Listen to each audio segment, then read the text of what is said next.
Սիրելի ժողովուրդ, մեր երկիրը ժառանգություն է մեզ տրված Աստծուց։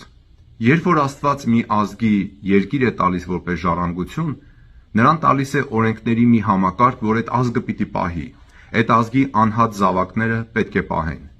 Եվ Աստված ասում է, որ եթե դու այս օրենքները պահես, ես կջրեմ քո երկիրը, ես անձրևները ժամանակին կուղարկեմ, քեզանից ավելի հզոր ազգերը, որ շրջապատում են քեզ, չեն համարձակվի քո վրա հարձակվել, դու նրանցից չես վախենա եւ իմ օրհնությունների մեջ կապրես։ Բայց եթե այդ օրենքները չպահես, այս խոստումները չեն կատարվի քո կյանքում։